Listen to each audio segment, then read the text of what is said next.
In the vast, mountainous highlands of Kenya, a blue helicopter cuts through the open sky and descends toward a remote stretch of land.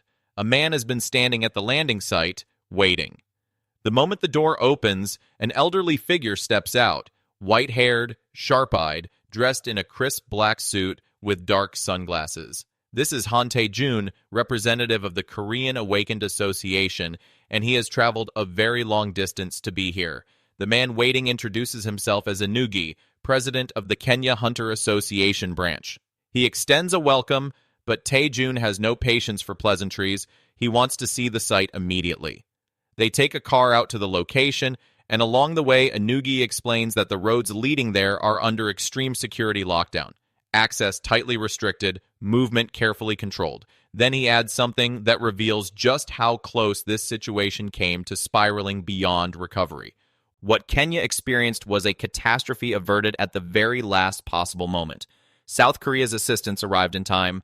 Tae-jun allows himself a quiet breath of relief. Then the car stops.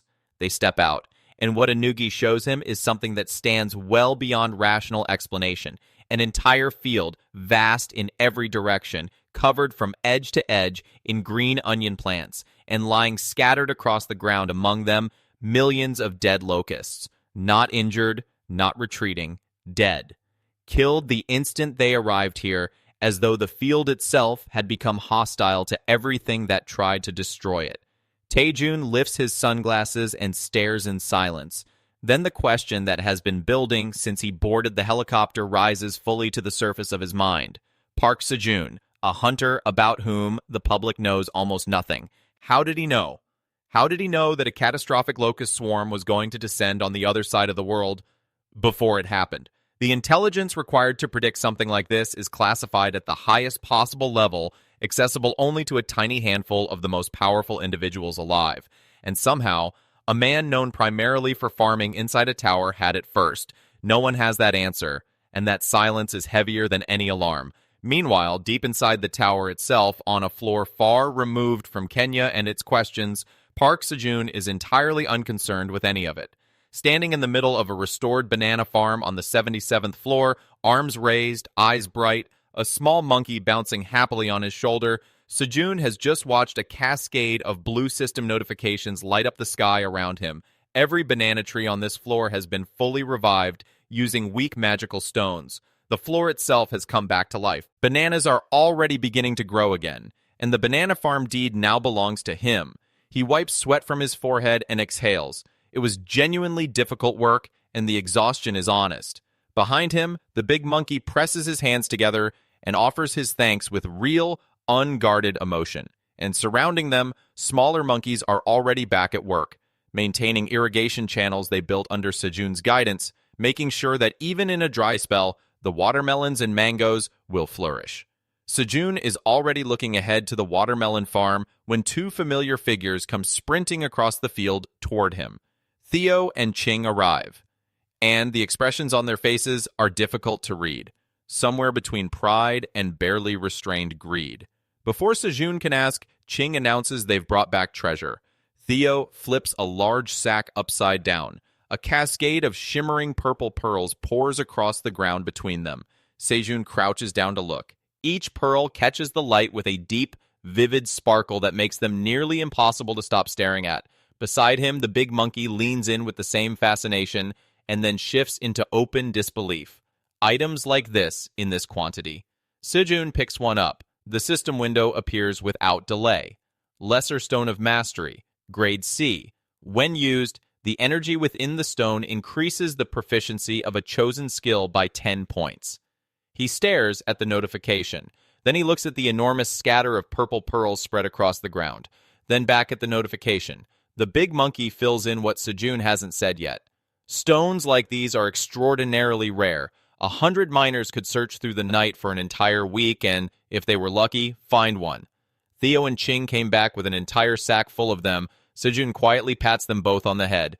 Theo immediately steps forward to collect his reward. Churu snacks, as much as he wants.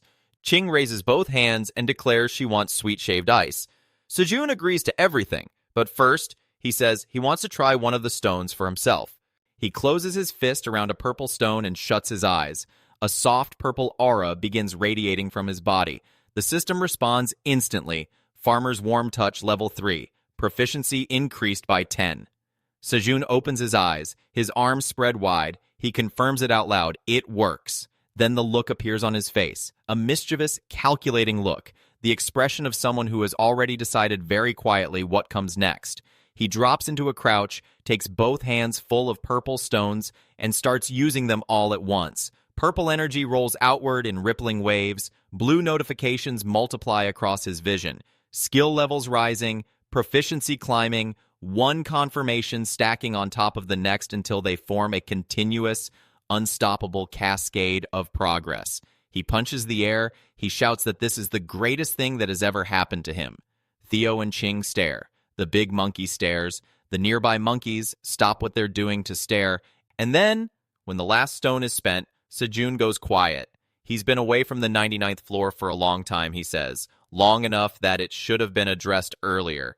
He clenches his fist once, turns to his companions with the easy certainty of someone who's done what he came to do, and tells them simply, "Let's go home."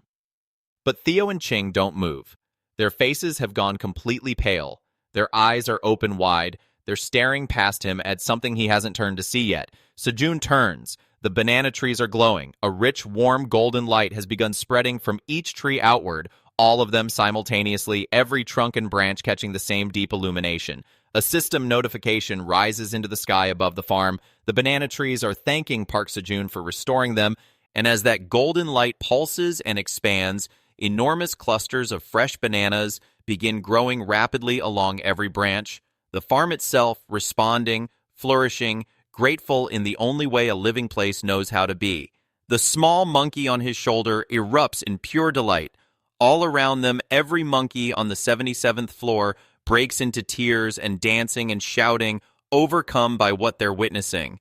The word bananas rings out across the field again and again, joyful and completely uncontained. Then the big monkey walks slowly through the golden light towards Sejun. He reaches out and takes both of Sejun's hands in his own, tears running openly down his face. He presses into Sejun's arms a generous offering. Fresh bananas, mangoes, and watermelon seeds, gifts gathered from everyone on this floor. And then, standing in that warm, impossible light, the big monkey says what he means with complete and unguarded sincerity. "You are the greatest tower farmer in the world." The warmth of that moment does not follow us to what comes next.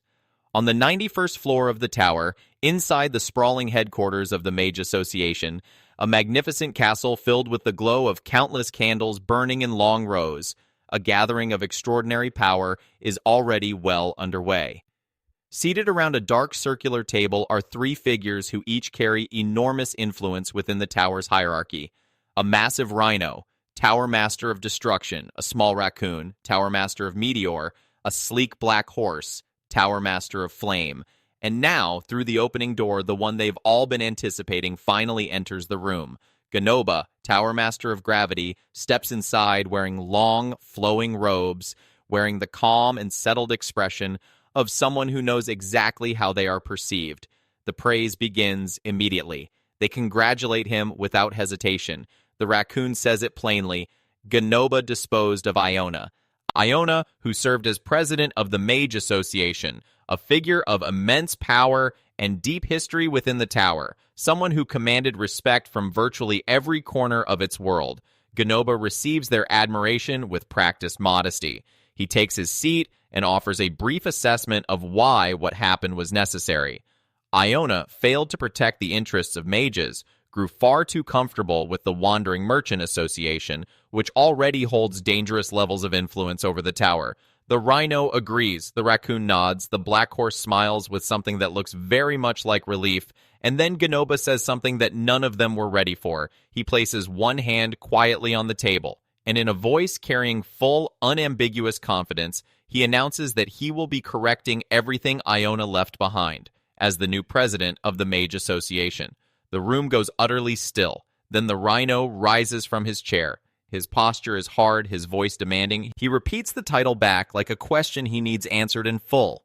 Ganoba meets his gaze, and in a tone that carries no volume and requires none, he asks simply, "Is there a problem with that?" Something in the rhino collapses. Right there, in front of everyone, the authority drains from his posture, and the confidence abandons his face. He stammers, backtracks, reverses entirely. Of course, he says, of course Ganoba should be the one to lead the Mage Association. The Black Horse agrees before the sentence even finishes. To ease the lingering tension, the Tower Master of Flame announces that a feast has been prepared for the occasion.